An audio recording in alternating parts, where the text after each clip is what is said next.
রাষ্ট্রের যখন কোনো সেক্টরে নিরাপত্তা নাই তাহলে আপনি কোন ভিত্তিতে একটি ইলেকশনের মধ্যে যাচ্ছেন? প্রতীক যদি আপনার রক্ষা করতে হয় তাহলে ধানকেও রক্ষা করতে হবে, তারাকেও রক্ষা করতে হবে। আর যদি আপনি প্রতীক শুধু অনলি শাপলা চিন্তা করেন তাহলে সেই বিষয়ে আপনার হলো লিগ্যাল ওয়েতে ব্যাখ্যা দিতে হবে। আমরা তাদের কাছে এই বিষয়গুলো আজকে ব্যাখ্যা চেয়েছি। জাতীয় ক্ষেত্রে যদি নিরাপত্তা দিতে তারা ব্যর্থ হচ্ছে এই সরকার, তাহলে তারা একটি বাংলাদেশে ক্রেডিবল ইলেকশন কিভাবে হলো নিরাপত্তা দিতে তারা সফল হবে। আরেকটি বিষয় হলো রাষ্ট্রীয় প্রতীক, এবং তারা যে বিষয়টা এনেছে আমাদের রাষ্ট্রীয় প্রতীক, সেখানে তারা বলেছে শাপলা নাকি রাষ্ট্রীয় প্রতীক।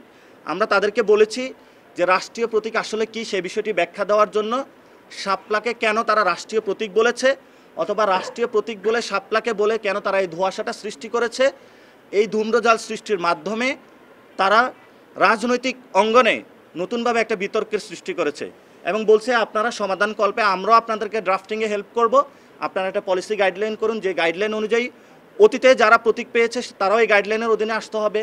যদি প্রতীকের মধ্যে ধান থাকে তাহলে প্রতীক যদি আপনার রক্ষা করতে হয় তাহলে ধানকেও রক্ষা করতে হবে, তারাকেও রক্ষা করতে হবে। আর যদি আপনি প্রতীক শুধু অনলি শাপলা চিন্তা করেন তাহলে সেই বিষয়ে আপনার হলো লিগ্যাল ওয়েতে ব্যাখ্যা দিতে হবে। আমরা তাদের কাছে এই বিষয়গুলো আজকে ব্যাখ্যা চেয়েছি। আপনাদের একটু সময় যাচ্ছে, আর দুই একটা বিষয় আছে। আরেকটি বিষয় হলো যে আপনারা জানেন ইতিমধ্যেই আমাদের জাতীয় নিরাপত্তা অনেকগুলো ইস্যু চলমান রয়েছে। গতকালকে আগুন লেগেছে, এর আগেও আপনারা জানেন যে কার্গো ডুবে গিয়েছিল, অনেকগুলো জাতীয় নিরাপত্তা ইস্যু। সো জাতীয় নিরাপত্তা ইস্যুতে আজকে আপনারা এখানে সাংবাদিকবৃন্দ আছেন, আপনাদের মাধ্যমে জানান দিচ্ছি আমরা বাংলাদেশ খুব ভালনারেবল সিচুয়েশনে রয়েছে। এই জন্য জাতীয় নিরাপত্তা ইস্যুর মতো অথবা জাতীয় ক্ষেত্রে যদি নিরাপত্তা দিতে তারা ব্যর্থ হচ্ছে এই সরকার, তাহলে তারা একটি বাংলাদেশে ক্রেডিবল ইলেকশন কিভাবে হলো নিরাপত্তা দিতে তারা সফল হবে সেই বিষয়ে আমরা আজকে তাদের কাছেও প্রশ্ন তুলেছি এবং সরকারের কাছেও প্রশ্ন রাখছি।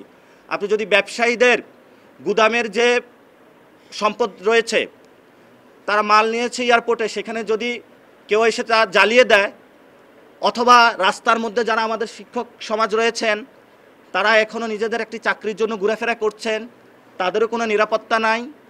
বাংলাদেশের যারা ব্যবসায়ী শ্রেণী তারা হাপিত্যেশের মধ্যে রয়েছেন। তাহলে এই রাষ্ট্রের যখন কোনো সেক্টরে নিরাপত্তা নাই তাহলে আপনি কোন ভিত্তিতে একটি ইলেকশনের মধ্যে যাচ্ছেন সেই বিষয়ে আমরা এই বিষয়ে সরকারের কাছে আহ্বান জানাচ্ছি যে দেশবাসীর একটি ক্রেডিবল ইলেকশন দিতে ন্যাশনাল যে সিকিউরিটি রয়েছে এবং বাংলাদেশের যে আইন শৃঙ্খলা বাহিনী রয়েছে তারা যদি নিরাপত্তা না দিতে না পারে তাহলে আমরা মনে করি বাংলাদেশে একটি ক্রেডিবল ইলেকশন হওয়া পসিবল না। আমরা আরও তিনটি বিষয় নিয়ে আলোচনা করেছি।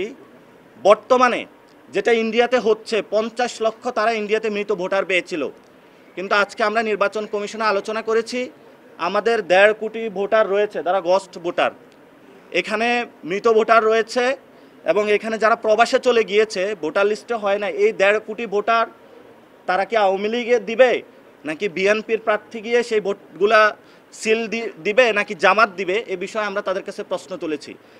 তারা বলেছে এ বিষয়ে তারা কিছু উদ্যোগ নিয়েছে, কিন্তু তারা সম্পূর্ণরূপে মৃত ভোটার লিস্ট থেকে বাদ দিতে পারে নাই। মৃত ভোটার যদি ভোটার লিস্ট থেকে বাদ না দিতে পারে তাহলে এটা জনগণের একটি ইলেকশন হবে না, এটি একটি লোক দেখানো নাটকে পর্যবেসিত হবে। এজন্য আমরা তাদেরকে বলেছি একটি ক্রেডিবল ভোটার লিস্ট লাগবে আমাদের। সো যদি অক্টোবরের মধ্যে, তারা বলেছে অক্টোবরের 1স্টের মধ্যে তারা একটি ভোটার লিস্টের সম্পূর্ণ করবে, সেখানে আমরা একটি প্রিপারেশন নিচ্ছি যে মৃত যারা ভোটার লিস্ট এবং যারা প্রবাসে চলে গিয়েছে সেখানের মধ্যে যদি এরকম বিষয় থাকে তাহলে নির্বাচন কমিশন দ্রুত গতিতে উদ্যোগ নিয়ে এই বিষয়টা রিজলভ করার জন্য, আদারওয়াইজ এই ইলেকশন প্রশ্নবিদ্ধ হবে। আর একটা হলো যে আমরা আজকে ইলেকশন কমিশনে তাদের কনসার্নে নিয়ে এসেছি, ইলেকশন কমিশনের টেন্ডার থেকে শুরু করে বিভিন্ন জায়গায় এনআইডি কার্যক্রম নিয়ে অনেক দুর্নীতির খবর পাওয়া যাচ্ছে। যদি কোনো প্রতিষ্ঠান দুর্নীতিগ্রস্ত হয় সেই প্রতিষ্ঠানের পক্ষে একটি সুন্দর সুষ্ঠু ফেয়ার ইলেকশন দেওয়া বাংলাদেশে পসিবল না। তারা বলেছে এই বিষয়ে তারা উদ্যোগ নেবেন, কিন্তু আমরা আবার এই জুতার তলা ক্ষয় করে ইলেকশন কমিশনে আসবো, আপনাদের সামনে উপস্থিত হব।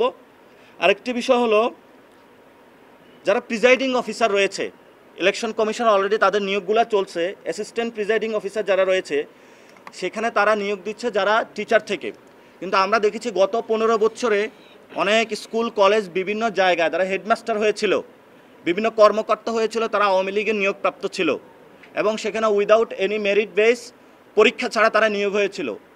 তো তারাই যদি ইলেকশনে অংশগ্রহণ করে এবং তারাই যদি ইলেকশন ওভারসি করে বা সেখানে দায়িত্ব থাকে, আমরা মনে করি না ইলেকশন ক্রেডিবল হবে। অর্থাৎ আগামী ইলেকশনটা কিভাবে ফেয়ার, সুষ্ঠু, ক্রেডিবল করা যায় সেগুলো নিয়ে আজকে আমরা কথা বলেছি। কোন কোন ক্ষেত্রে ইলেকশন কমিশন উদ্যোগ নিতে পারে আমরা সেই ওয়েগুলো তাদেরকে দেখিয়েছি।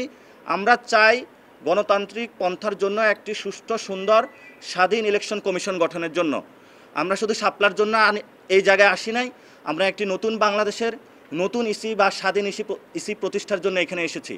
কিন্তু পরিশেষে যেটা বলবো, আমরা এখনও আশা রাখি আমরা শাপলা পাবো এবং তাদের সাথে আজকে এটা নিয়েও কথা হয়েছে। তারা যেটা বলেছে একটি হলো তারা যে বিজ্ঞপ্তিটা দিবে সেটাতে আমাদের বলেছি আমাদের যে শাপলা, সাদা শাপলা বা লাল শাপলা প্রার্থী তো আমাদের যে প্রতীক সেটাই তাদেরকে দিতে হবে এবং আমরা তাদেরকে সেই 2008 সালের যে আইন সেটা আমরা উল্লেখ করেছি, তারা এটাতে কনভিন্স হয়েছে এবং তারা এটা বলেছে এটাতে তারা যাবে।